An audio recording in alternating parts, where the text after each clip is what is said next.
My mother died before she could explain the riddle of my life. So I come to you, great oracle of Gaia.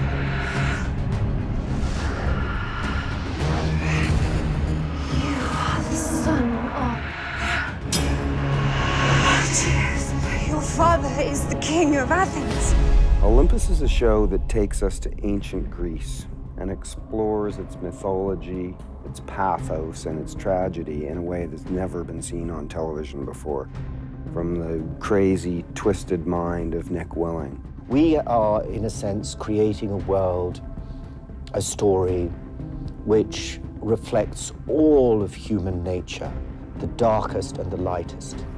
It plumbs terrible depths, violence, fear, horrors of all kinds, but it also reaches great heights. What's interesting about the Greek tragedies is that they're a kind of map of human behavior. The emotional journeys of characters that are very, very connected to each other. Ultimately, it's an epic about the human soul.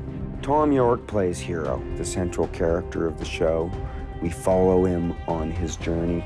The hero starts as an innocent young man who grew up in the forest alone with his mother. And he must negotiate all these terrible difficulties and find his place in the world. What am I? Hero is called Hero. Cursed. Because he is a man without a name. Anything else? Your name.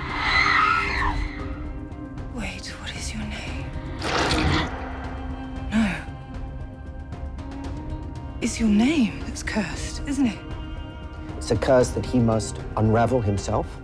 He must discover his true destiny. Slowly throughout the series, parts of his humanity get destroyed, and that's why I think he becomes less like a man, more like a god kind of character. In the space of this series, we will meet many, many characters. In fact, all the characters around Hero are extraordinarily powerful. Oracle is an extremely clever, knowledgeable young woman who has devoted her life, who has been forced to devote her life to her faith. And she works at the Temple of Gaia, or did, until she was abducted by Cyclops. And it is Hero who has to free her from Cyclops. I'm looking for the Oracle of Gaia. I'm the Oracle. No. I am the Oracle. No. I'm the Oracle. Hero's reason for finding Oracle, he finds 3 oracles and then finds out which one's the real one. But she's a means to an end for him at the start. She is how he's going to find out about this mystery of his life. What was your question again? Why was I brought up in hiding? When Oracle first meets Hero, I think she sees a young, gullible little boy from the forests of Trojan who happens to have the most extraordinary, mind-blowing gift.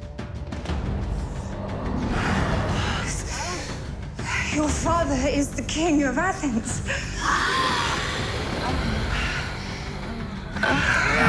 And as his firstborn son, you carry the sacred lexicon inside of you. And she believes that they've met because the gods have intended it.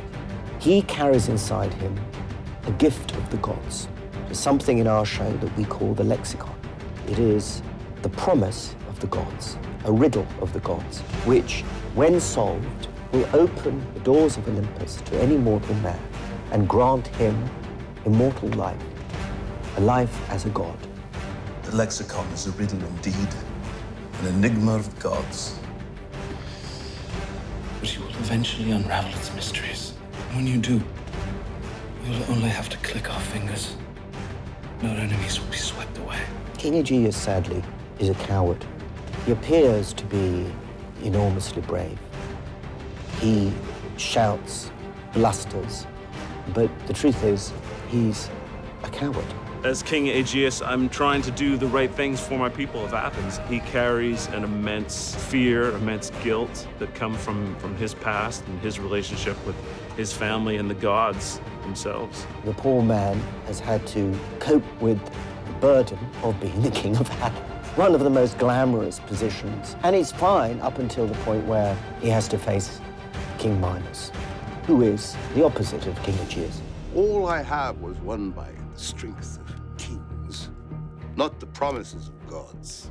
King Minos rules the world. King Minos conquers countries and civilizes them, civilizes the barbarians. The story starts right in the middle of the siege, as good stories do start in the middle of action. The king who is surrounded by King Minos' troops, trying to fend off one of the most bloody sieges in ancient Greek history, akin to Troy. Why is King Minos attacking Athens? The son of Aegeus holds the key to the lexicon. What's next is my entrance into godhood, into illumination, into becoming a divine, all-pervasive god being. King Minos is one of the bravest men, although sad and lonely. He is incredibly brave. He has conquered already half the world. King Aegeus, on the other hand, is anything but brave. And he is married to Medea.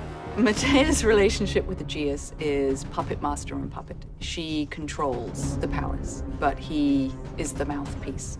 She's the brains. You might think she's evil, the villain, but she will change your mind. Sleep. Let your dreams heal you.